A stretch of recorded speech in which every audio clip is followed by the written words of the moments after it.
Yemen पर America ने air strike की। एक समय तक अमेरिका यमन पर भारी लग रहा था, लेकिन फिर खामेनेई के लड़ाके अमेरिका के जंगी जेट को शिकार बनाने लगे और लाल सागर में दफन कर दिया। हालांकि अमेरिकी नौसेना ने रविवार को लाल सागर में अपने ही एक फाइटर जेट को मिसाइल दागकर मार गिराया। ये घटना यमन में हूती विद्रोहियों पर एयर स्ट्राइक के दौरान हुई। विमान में सवार दोनों पायलट सुरक्षित बच गए हैं और इनमें से एक पायलट को मामूली चोट भी आई है। यूएसएस हैरी एस ट्रूमैन के डेक से अमेरिका के जंगी जेट्स का बेड़ा रात के अंधेरे में उड़ान भरने लगा। एक के बाद एक दर्जन स्ट्राइक जेट्स का ग्रुप लाल सागर पर मंडराने लगा। हूथी लड़ाकों पर अमेरिका ने जंगी जेट्स से हवाई हमले शुरू कर दिए। बेहिसाब मिसाइलों से बमों की बरसात यमन में होने लगी। हूथी फाइटर्स को अमेरिकी बमबारी के बीच जान बचाना मुश्किल हो रहा था, लेकिन अचानक सुपर पावर की एयर स्ट्राइक में तहलका मच गया। अमेरिका का जंगी jet F-18 McDonnell Douglas missile धमाके से धुआं धुआं हो गया। जंगी जेट में सवार दो फाइटर पायलट्स की जान पर बनाई। हूथी से युद्ध में अमेरिका को करारा झटका लगा। लाल सागर में अमेरिका का सुपर लड़ाका F-18 दफन हो गया, जिसके बाद अमेरिका ने हूथी विद्रोहियों पर फुल फोर्स में हमला करना शुरू कर दिया। शनिवार की रात यमन के सना में अमेरिका ने इतना बारूद बरसाया कि हूथी विद्रोहियों की हालत खस्ता हो गई। अमेरिकी सेंट्रल कमांड ने बयान जारी कर बताया कि हूथी विद्रोहियों पर हमले में मिसाइल गोदाम और कमांड और कंट्रोल फैसिलिटी को तबाह किया गया।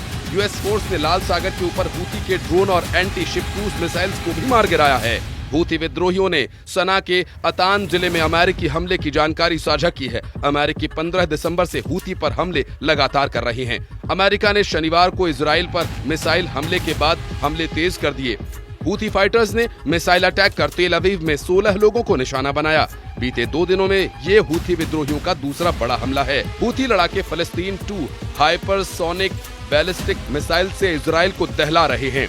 हूथी ने इजराइल के कब्जे वाले जाफा में आईडीएफ के सैन्य अड्डों को दहलाया। हूथी सैन्य प्रवक्ता ने दावा किया कि मिसाइल हमले में इजराइल के डिफेंस सिस्टम के चीथड़े उड़ गए हैं।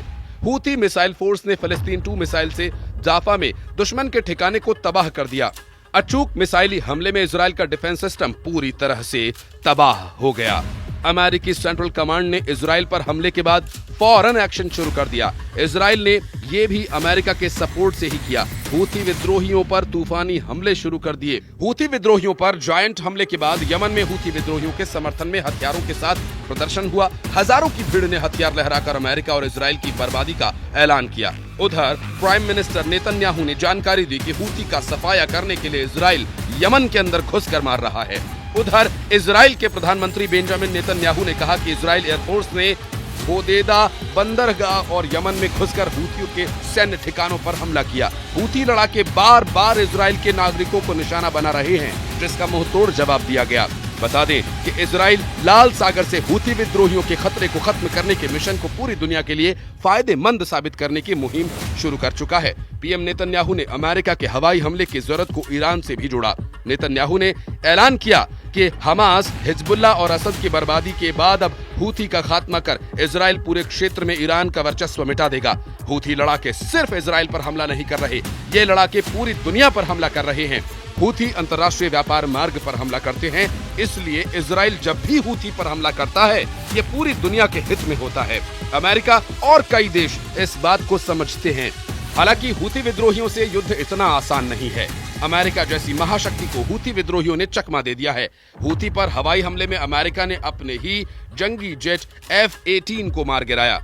असल में हूथी पर हमले के दौरान USS Harry S Trueman carrier strike group के साथ guided missile cruiser USS Gettysburg भी लाल सागर में मौजूद था। F-18 जेट ने ट्रूमैन के डेक से उड़ान भरी, जिसे हूथी फाइटर्स का जंगी जेट समझकर गाइडेड मिसाइल क्रूजर ने हवा में ही उड़ा दिया। F-18 पर जब मिसाइली हमला हुआ तो उसके दोनों फाइटर पायलट की जान पर बनाई। हालांकि दोनों पायलट जख्मी होने के बाद भी जिंदा बच निकले। सेल्फ अटैक में मारे गए फाइटर जेट के बारे में यूएस सेंट्रल कमांड ने बताया कि जेट ने वर्जीनिया के नेवल एयर स्टेशन ओसेना से स्ट्राइक फाइटर स्क्वाड्रन 11 को ज्वाइन किया था, लेकिन लाल सागर में F-18 का हूथियों के खिलाफ हमला आखिरी साबित हुआ। हूथी जैसा ही जोरदार हमला इजराइल ने हिजबुल्लाह पर फिर से शुरू कर दिया है। लेबनान फ्रंट पर नेतन्याहू आर्मी ने हिजबुल्लाह के एंटी टैंक मिसाइल कमांडर का सफाया कर दिया। इजराइल ने लेबनान में 100 से ज्यादा हवाई हमले कर हिजबुल्लाह के अड्डे बर्बाद कर दिए। हिजबुल्लाह के हथियार गोदाम को खत्म करने में इजराइल को कामयाबी मिली है।